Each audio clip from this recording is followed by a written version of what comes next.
This illustration deals with reconditioning of equipment. And of course, the requirements are in NEC 210.15, 1 through 3. And this is a new section. And this new section has been accepted and added to prohibit reconditioning of products that are not allowed to be reconditioned to the safety characteristics and requirements for those products. Now, basically reconditioned equipment appears in 110.21 A and B. But now, first, let's just look at the NEC loop right in the center of the illustration above the equipment. First of all, the inspector, for example, let's just talk about the inspector here. They're going to come in and look at 90.7 and see if there's any damage to the equipment during transit, and to see if you and I, as electricians, have made any kind of modifications that are not in line with the manufacturer's specifications. That's 90.7. And then 110.3 A, B, and C deals with installing it according to the manufacturer's instructions.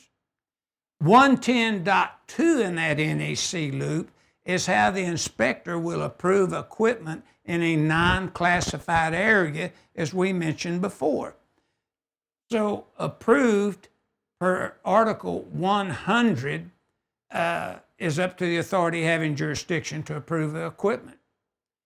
The next definition in Article 100 is identified, and the informational note gives examples how equipment can be accepted.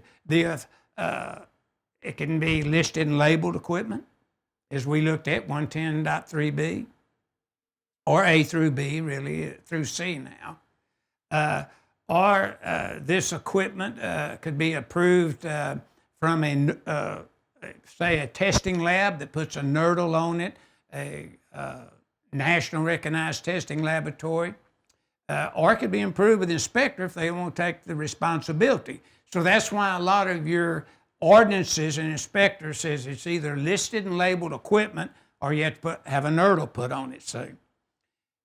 And then if you're in a hazardous classified area, you leave the above bullets and you go to 500.8A, and it tells the individual, which electrician, contractor, or inspector, just exactly how equipment is approved in a classified area. Now, secondly, I'd like to look at the standard loop. Where the NEC doesn't cover everything, you may have to get another standard, such as Article 409 for industrial panels, a UL 508 for control components and separation of certain voltages inside the equipment. And where a UL 508 doesn't cover it, you may have to pick up an ANSI C series if needed. And then if you're in industrial machinery, you'd use NFPA 79 in conjunction with Article 670 of the NEC, I believe it is, if my memory's not failing me. Now, notice the OSHA loop, you go to 1910.7, and that tells you everything you want to know about listing and labeling of equipment, custom-made equipment, etc. OSHA 1910.303A and 1910.302 lists your tables that we talked about earlier.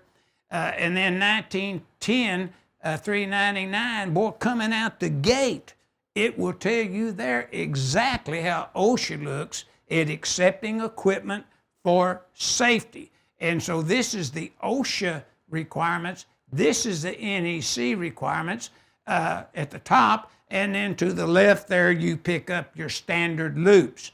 Now, when equipment comes in from overseas, for example, the IAC standard 60630 and UL 1362 and UL 3101-1 deals with the approval of equipment coming from overseas.